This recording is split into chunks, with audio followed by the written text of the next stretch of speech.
Lucas, capítulo 4, versículos 14 até 21.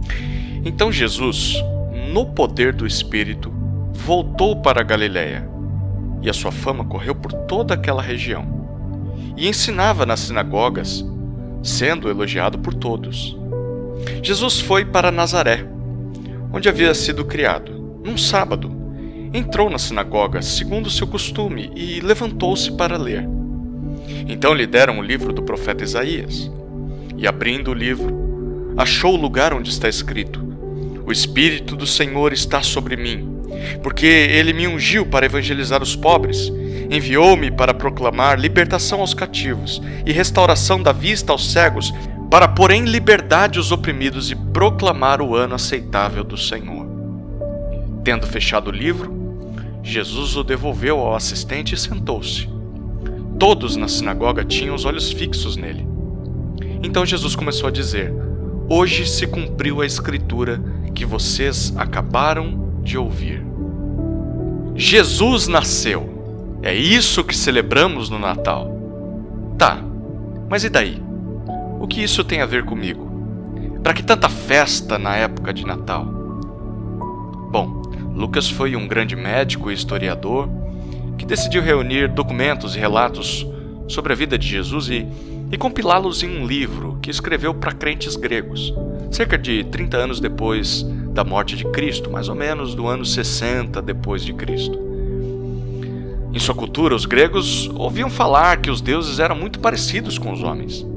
Eram seres passíveis dos mesmos pecados que nós, só que tinham poderes especiais e viviam para sempre, claro. Por essa causa, os deuses gregos eram representados como reis, guerreiros poderosos, que subjugavam os homens, em especial os mais pobres e necessitados. Ou seja, os deuses eram uma espécie de filhos mimados de um poderoso rei. Eles faziam o que queriam, se aproveitando dos mais vulneráveis, sem que ninguém os impedisse. Mas Lucas escreve para dizer que Jesus é um rei diferente. Ele é o filho do único Deus verdadeiro. É divino, sim, mas também é parecido conosco. Ele é filho de homem, de José e Maria. Porém, ele é bem distinto dos deuses gregos e opressores daquela época. E ele não veio para se aproveitar dos homens, mas para cumprir uma missão bem diferente. É sobre isso que iremos meditar nos próximos dias. Para que Jesus nasceu? No texto que lemos hoje, lemos a respeito da promessa sobre Jesus. Desde o início do capítulo 4, após relatar o seu nascimento e infância, Lucas dá um salto até o momento em que Jesus tinha cerca de 30 anos. Ele é batizado por seu primo João Batista e conduzido pelo Espírito até o deserto para ser tentado por Satanás. Após vencer essa tentação, Jesus volta à civilização e a sua fama percorre todos os arredores, até que ele retorna à sua cidade de infância, Nazaré. Ele entra na sinagoga, lê uma passagem em Isaías e diz a todos que aquela profecia estava sendo cumprida naquele dia por intermédio dele. Que promessa era essa? A promessa de que o Espírito do Senhor estaria sobre alguém que resgataria os perdidos, os pobres, os presos, os cegos e os oprimidos, todos aqueles que sofriam nas mãos dos deuses gregos e os líderes políticos e religiosos daquela época. A promessa sobre Jesus é que ele veio. Ele veio para resgatar os perdidos. E se pensarmos bem, é o que todos nós somos, pelo menos em alguma escala.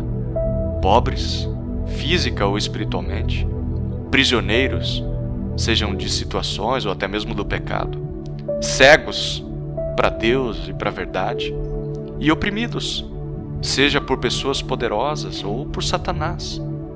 Jesus é o Deus homem, que não vem para aumentar o nosso sofrimento como os deuses gregos, mas ele vem para nos livrar desse sofrimento. Porém, ele não veio apenas para nós. Há muitos outros assim neste mundo. E é a eles que nós devemos ir e levar essas boas novas, essas boas notícias de que um dia Deus veio ao mundo para resgatá-los e nele há a possibilidade de serem verdadeiramente livres.